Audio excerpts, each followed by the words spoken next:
విశేషం.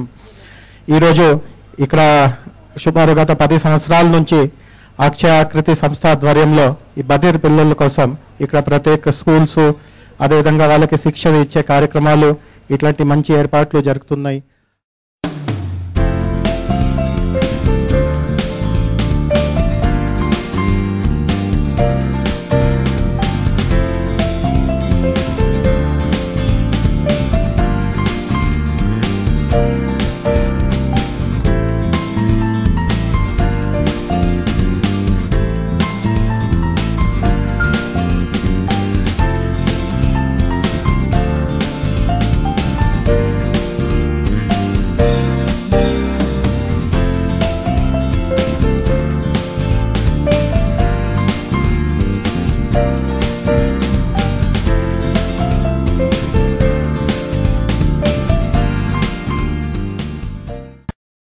Here with all these wonderful children, and it is a nice occasion today to give them some happy moments, flying these lovely kites.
ఆశ్రయ ఆకృతి స్వచ్ఛంద సంస్థ necklace road లో దీనికోసం ఏర్పాట్లు చేస్తోంది.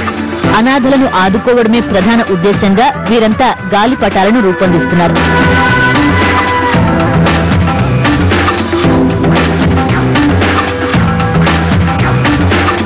మూడేళ్ల నుంచి వరుసగా నేషనల్ కైట్ ఫెస్టివల్ నిర్వహిస్తున్న ఆశ్రయ ఆకృతి సంస్థ ఈ ఏడు కూడా 14, 17 తేదీల్లో నెక్లెస్ రోడ్ లో ఆ వేడుకలను జరపడానికి ఏర్పాట్లు చేస్తోంది.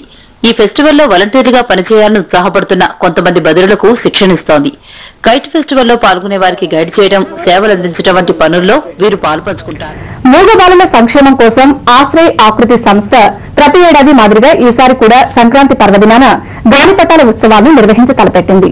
మూగబాలలు సమాజంలో అందరిలా జీవనం సాగించేందుకు పాటుపడుతున్న తమ సంస్థ కైట్ ఫెస్టివల్ ద్వారా వీరిలో నవచైతన్యాన్ని నింపడానికి కృషి సాగిస్తోందని సంస్థ డైరెక్టర్ డిపికే బాబు తెలిపారు. వచ్చే నెల 14న నెక్లెస్ రోడ్డులోని పీపుల్స్ ప్లాజా వద్ద నిర్వహించే ఈ ఉత్సవాల్లో కర్ణాటక, తమిళనాడు, మహారాష్ట్ర తదితర రాష్ట్రాలతో పాటు జపాన్ దేశానికి చెందిన గాలిపటాలు కనువిందు చేయనున్నాయని తెలిపారు. అదే రోజు సాయంత్రం వందే మాతరం శ్రీనివాస్ ఆధ్వర్యంలో సంగీత విభావాన్ని నిర్వహించనున్నట్లు ఆయన